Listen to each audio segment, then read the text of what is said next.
course, I'm feeling a lot of pressure right now, given that Ashwin has put me between drinks and yourselves. Not a very nice place to be. And of course, the added pressure of being somebody who's coming from Mumbai and trying to bring startup gyan to a bunch of Bangalore folks. Trust me, it's a lot easier to give startup gyan to 12 Sony cameras than to a bunch of Bangalore folks. And of course, the quiz just before this, I totally flunked that one. Not just the 322 question, but even the rest of them. So I'm feeling so much pressure that when I was going to the washroom, my team thought I was going to run away out of panic attack, so they were following me all the way. But I'm here, so I'll do what I do best, which is talk about my own story, about how far we've come. And, it's hard for me to quantify stuff in terms of, how we're going to grow this, because I always think of sugar as my baby for the next 2-3 decades. So all my thinking around what I'm doing with the business, with the team, with the brand, with every single product is always like 2 decades thinking, because there's a fundamental thesis on which this business is based, and that is that young women are very, very different from how their moms or the previous generation thought, and that big transition is what led to this. So in fact, we didn't start off as sugar. We launched this company about almost 10 years back as a beauty subscription business. And unlike Vivek, we didn't have clarity then that subscription is going to be a disaster and it's not going to scale.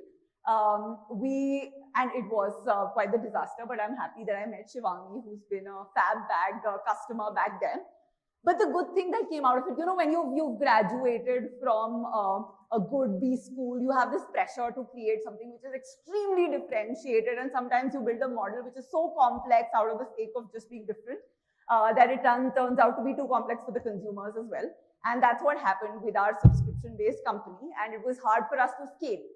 But the good thing was that there were these 200,000 women who had signed up, and these young women, all in the 20 to 30 age group, a lot of them in metros, were at the heart of our pivot, and that's how Sugar was born. So as somebody was just asking me, did you always know that you're going to give up a job offer and start a cosmetics company? No, but I always knew that, if I see a big lifestyle shift, which I was seeing for young women, I will build a business around it. And, building something for women, by women, has always been a passion project. And that's how Sugar came around. So the big shifts that were happening, of course, were, and now they seem a lot more obvious, but in 2014, 15, we were just beginning to see that younger women were going to college, they were working, so they had a very different lifestyle in terms of stepping out a lot more, going by local trains, spending their entire day outside. So naturally, that meant that the kind of brands and the kind of products they identified with were very different from the legacy brands that the previous generations were using. The second big shift was that these women wanted to control their destiny. They made choices in terms of what they wanted to put on them, what they wanted to put inside them, and very decisive choices, because these women were finally in control of their destiny, which unfortunately a lot of women in our prior generation weren't. And one of the big shifts that we saw was that when we started Sugar, less than 10% of the e-commerce shoppers were women, whereas today that number is at 43%. And we've seen that entire shift happen in the last 7 years.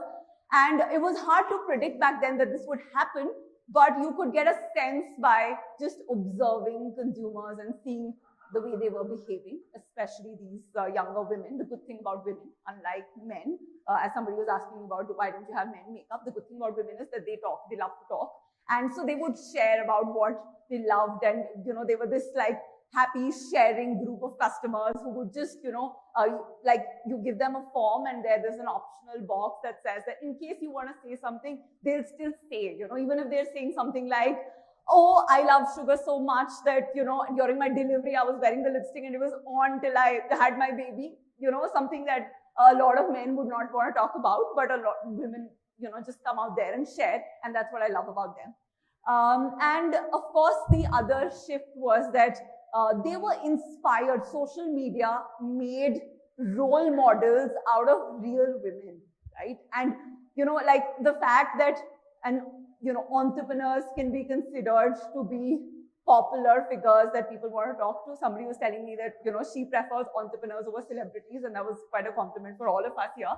But that has happened thanks to social media, because you can look up to real people. And again, younger women preferred authenticity. They wanted to connect more with real role models than, again, their previous generations who only had access to televisions, and thus celebrities and TV film stars were the only role models. So our role models were shifting. So these were the 3-4 big shifts that actually got us to start thinking about that, these lifestyle shifts will result in changes in what categories. And one of the categories which was most under-penetrated was cosmetics, where we were consuming 1/8 of the product that somebody outside of India would consume. And that led us to think, and although the growth percentages hadn't started coming up by then, that led us to think that this is one of these industries that in the next decade will see a big shift. And as on date, 65% of the women are under the age of 35, and which is why I'm very confident that what we've seen so far in the last 10 years is just scratching the surface.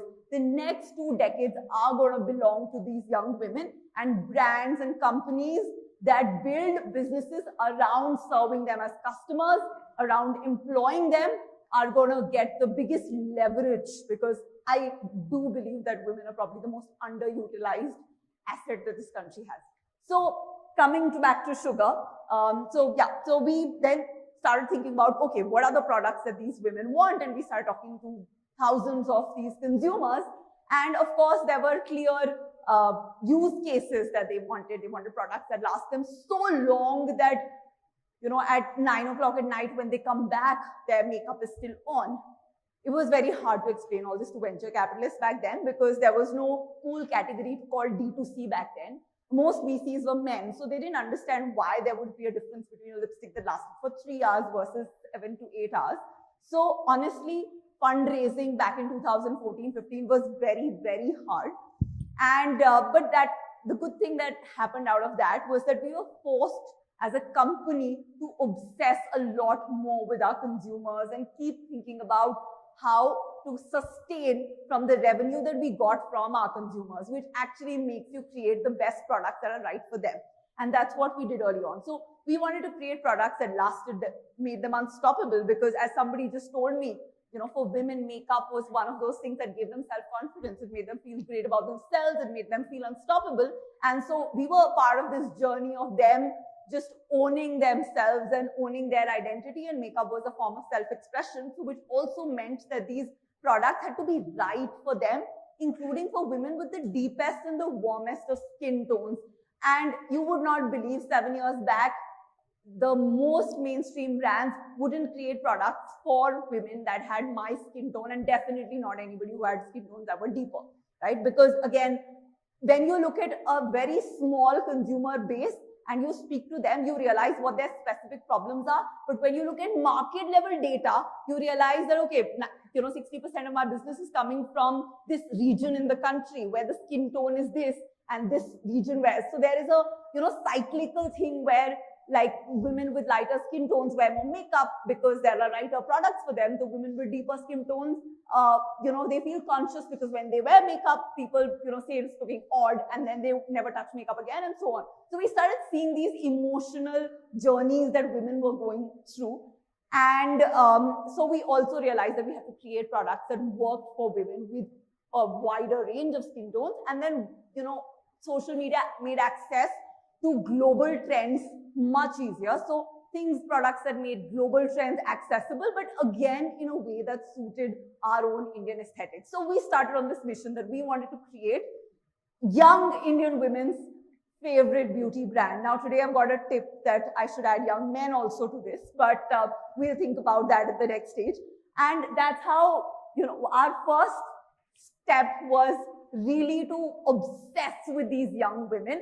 And as a company, we realized that if you don't obsess with a specific consumer early on in your journey, then you get too distracted and right now probably it's easier because there's a lot of funding going into these younger companies, but when we started off, we had very limited resources. And when you have limited resources, the best way to utilize them is to really focus and obsess, obsessive compulsive disorder over the very small set of consumers. And then once your product market fit is accomplished there, then try to expand beyond that. And, competitors, what like the standard thing mistake that I've seen most of even my investee companies at Shark Tank, they get tempted that, let's get R&D ke liye somebody who's working at a large company, because they'll come in and they'll really help us, launch 20 products in a go. Our product development head is somebody who joined us as a customer care associate for FabBag 9 years ago. And she continues to drive it, because it is not really about, what a Lakme or a L'Oreal is doing, but it's really about where your consumer is going and how close you can get to the consumer to get that right. Because everything else, once you have the moment you get somebody who comes in from a competitor, the first set of things that they say to challenge you toward them is, no, this can't be done. And everything seems impossible until you do it, right? So the first reaction we would always get from formulators was that you could not, if you put a liquid on the lips, it's expected by a consumer to be a gloss. It shouldn't be something that settles to matte. And we launched India's first long-lasting matte lipstick, which was in a liquid format. And it was, that the consumer dissonance was something that everybody thought would be unacceptable. But the fact that it would stay put for 8 hours, set of 5 products we launched back in 2015-16, and they still give us 40% of our business, because hero products, once you discover them, they will continue to grow exponentially for you, because you've obsessed in absolutely getting them right. And that was one of the first few things that we did. And second was, of course, like Sherry had mentioned, I think we created this process of, so firstly, of course, before D2C became cool, we figured that having Sugar Cosmetics app and sugarcosmetics.com, people thought that, oh, why would somebody download a single brand's app? But we made it lucrative enough by adding a lot of content, by you being able to figure out what, products would work better for you using AR filters, etc. And we got more than 1 million downloads within the first 12 months of launching our app, because we just made it something that was fun and easy to use. And that became like our experiment zone. So we look at our D2C channel primarily from the perspective of giving us 1 million opportunities to fail. Because like he said, you try 100 things, 5 work, 95 don't work. And you can have what most companies, large FMCG companies do, is they ask consumers, what do you want? But many times the consumer doesn't know what she wants, or if she says she wants something and then you give her that thing, she's going to say, she's not going to buy it, right? So the real proof of the pudding is in them spending their hard-earned money, and women will spend their hard-earned money only when they're very convinced that they like a product. So our entire D2C channel became like an entire opportunity for us to fail 1 million times, keep iterating, and we figured out a process that we could do this so cheaply and so fast on our D2C channel. And then that's how we pick out the hero products and then send it across to the other channels. But that's where we do all our experimentation. And the one that I feel most strongly about, the good thing that's come out of obviously this entire D2C wave that has hit the country is the amount of capital, and I'm super grateful for it, because I remember being asked back in 2014-15 that you are in a category where there's L'Oreal, there's P&G, and there's Unilever. How the hell are you going to build a business? And I remember being asked that, in fact, back then, it wasn't even called a brand or a D2C business. It used to be called private label. They used to, say that you're launching a private label, which would take 50 crores just to get started. And who's going to give you 50 crores? Right? Of course, it's a different story that over the next few years, D2C became cool, and we, as a company, managed to raise more than 100 crores. But it seemed unthinkable to try competing against these large FMCG giants. And nobody could have predicted, in every category, what happens is that story of first they ignore you, then they try to stop you, and then they, eventually they will try to join you. I think in every category, before the numbers start showing, you see those trends. And if you don't act then you'll be too late to the party, because by the time the numbers come in, there will be 20 other companies that want to jump into the trend. And that's what's currently happening. And so, this is what I want to talk about, because I know there are like 1 million D2C brands that are launching. So if you go to Amazon today and you search for vitamin C serum, hi little baby, by the way, love the fact that you've brought a little one to the audience here. Very proud of you. So I think she's gonna be an entrepreneur. So there are, if you go to Amazon and search for vitamin C serum, there will be 3,000 search results, right?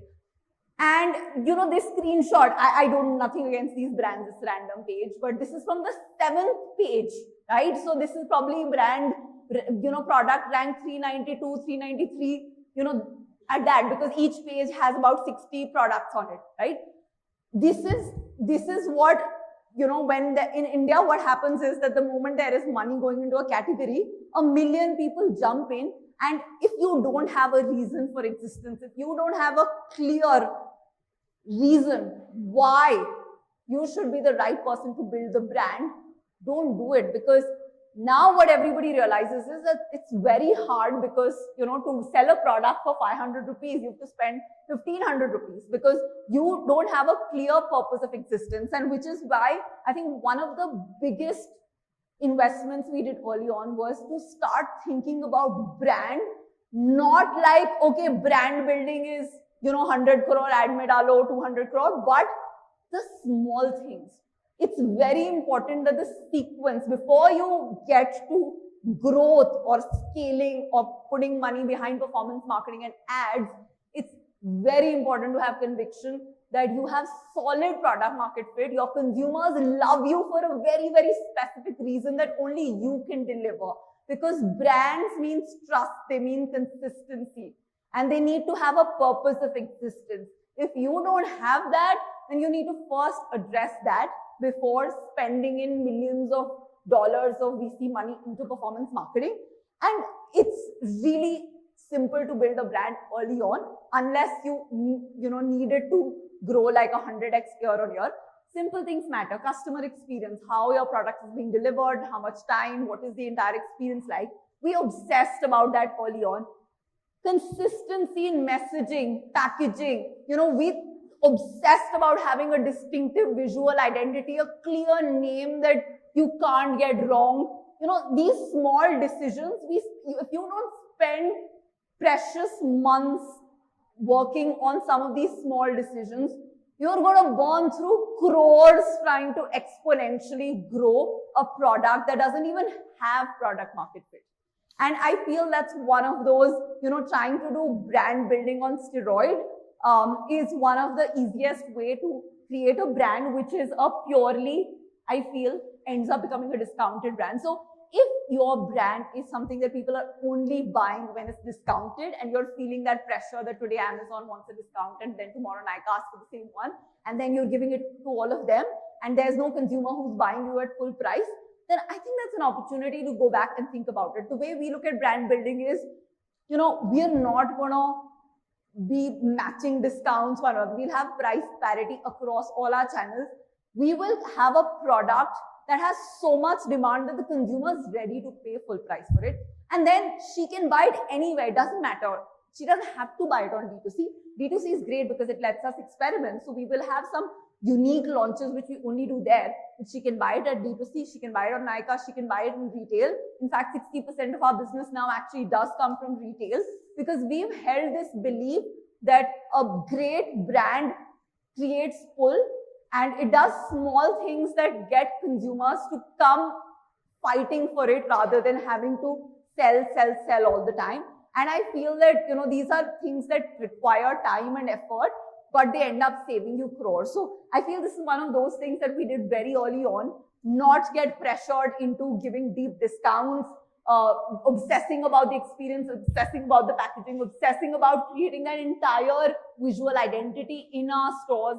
Amrita, who actually handles retail marketing like goes to every single store to see small things like logo light on hai, visual identity kaisa hai. Retail is detail, but brand building is also detail, and that's something we learned the hard way. So don't consider brand building to be a 100 crore exercise. It is just a heart and soul and precious time and effort exercise more than anything else. And then, of course, the thing that I'm most proud about, I feel that, as a company, our greatest superpower is our team, because I feel that we have more than 2,000 women who work at Sugar, and every single one of them very closely mirrors our consumer in terms of her aspiration, her ambition to be unstoppable, in terms of her, of course, passion for the product, passion for the category, passion for just the overall advancement of women. And that's something that is so hard to replicate, because it is not easy to create a culture that really lets women be who they want to be, because it's, the traditional ways where women have to be a certain alpha way in order to succeed or to get promoted, or they need to network over a boys club, which they don't have time for because they have families to get back to in the evening. As an organization, we put in a lot of effort because we realize that culture is not something that you write in a document, but it's something that people see happening. And I feel that, given the fact that in the last 2 years, we've seen women participation in workforce going down from 25% to less than 20%, it's even more important for companies to create role models, out of women who are going through that tough phase of figuring out, how they want to be women in business, managing there. Of course, in India, women still do 6:1 more domestic chores than men. And, when you think about all these numbers, you become more sensitive to the challenges that they are dealing with. So there's effort that goes into creating a workplace which makes sense for women. And at Sugar, I think that's one of those things that I'm most proud of, not just because it helps us in business. It does, right? Because, this is our consumer, and, they're able to create the most innovative products because they can relate to the consumer. But also fundamentally, I feel that, there is a statistic that 10% more participation of women in workforce can have a $700 billion GDP impact. So if we want to get anywhere close to the $5 trillion dream that we have, this is one of the smallest things. So if nothing else, then as Pawan said, this is my karma. So yeah, and of course, in most investor pitches, we get asked that what is your moat? It's one of those extremely stressful questions because no answer is ever right. To the extent that, one of the times I was telling Kaushik that I'm just going to say I'm a goat and that's my moat, which is a very bad joke. But we feel our number one moat definitely over a period of time is brand, because that's the only thing that, you just can't replicate. And that's the only thing that allows you to have a similar product priced at 3 times what, say, a Lakme does, and still the consumer is ready to pay that premium for it. The other thing which we think is our second biggest moat, because see, the problem with moats is that they can never be something which money can buy. Because in India, whenever there is always be a gold rush for every category. Like there'll be a gold rush for fintech, then edutech, whatever, right? So, last year it was D2C. I don't know what it's going to be this year, maybe crypto. But when that gold rush happens, money comes in very quickly, because obviously India with its 130 crore people, numbers are always there, right? So money will always come in quickly. So your moat, which is the long-term sustainable advantage that you have, will never be anything that money can buy. And one of the biggest things that we've been able to build at Sugar has been community, because to build an authentic community where people want to spend time, people want to learn, takes effort, because over many, many years, you have to keep giving them the right content. So just like product, if you create the right kind of content that the consumer wants to engage with, that really educates her and that makes her, feel like she wants to watch it over and over, you spend much lesser in promoting that content, because the content is powerful enough to go viral. And over a period of time, we realized that having authentic in-house. You know, we don't have an agency for influencer marketing. We don't have an agency for content. We don't have an agency for any of the stuff that we do, and we do very big numbers. So we're the fastest growing brand both on YouTube and Instagram. 2 million followers on Instagram, 500,000 on YouTube. We get more than 4 billion impressions a year, you know, and we're like more than 10 times views on YouTube than the second biggest brand, and by far the fastest growing brand on Instagram. A lot of this is competitive advantage, but this does not come with money. This only comes with authentically creating every single day content that the consumer wants to spend time watching. And then, you know, that's where the engagement numbers come. That's where the community gets built. And that's one of those things that not a single player can wake up one day and say that, okay, can I do it in a year? Because you try putting a lot of money behind content to grow your community. What happens is that, you know, the whole marginal utility, eventually, you know, you'll start paying like, you know, per impression, you start paying $20, which doesn't make sense for any business. You know, not everybody has to build a community or everybody has to be great at content, but figure out what is critical to your brand. For a makeup brand in India, because it's still a nascent beauty market, education is very core to buying. Because it was happening for many years in stores where women were being taught how to wear makeup and then being sold makeup. Now that entire piece of education is shifting online. So it is so core to our category that that's why we obsess about educating our consumer, and we want to be the best educator for her out there. So figure out again for your business, what is that one thing where you can create a, you know, moat and like something that helps you build your brand, which cannot be bought by money.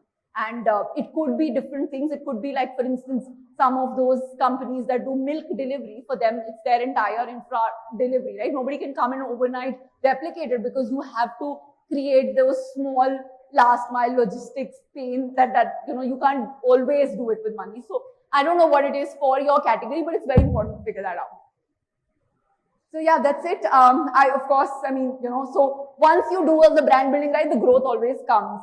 We're, you know, doing about 45 crores of monthly sales at the moment. We're now in color cosmetics, sadly, the third largest brand with about 6% market share. So to all those who said it's hard to compete with, you know, the Unilevers and the P&Gs and the L'Oreals, I think L'Oreal Paris is exiting its India makeup business, but, you know, we are here to stay. So it happens, but I think it requires patience. It's taken us 10 years if you add the fab bag journey. And it's probably going to take like 2 more decades to build our business, which is 10 times this in size. But we are patient because we realize that, you know, a lot of times you don't realize in your entire journey. I'm sure you are at some phase struggling with something, not being able to, somebody said, I have 1,000 users, how to get to 1 million. You know, a lot of it is not a linear or a direct exponential curve, which is what it looks like, because that's what we talk about. You know, everybody talks about the last 3-4 years of our journey because that looks fantastic, exponential. But before that, that entire flat phase, the experiments with fab bag, it failing, all of that, nobody really talks about. And I feel that, you know, you're probably somewhere in that journey. So, you know, like enjoy, like he said, all the failures, learn from them, bounce back, be patient, but because you never know what the next big thing will be. But don't keep switching businesses. If you think that you're onto something, there's a core, you know, trend, like this big trend that we believe strongly in is women beginning to control their destiny. There's something that you identify with, hang on to it and commit to it for 2-3 decades, because that's how you become unstoppable. Thank you.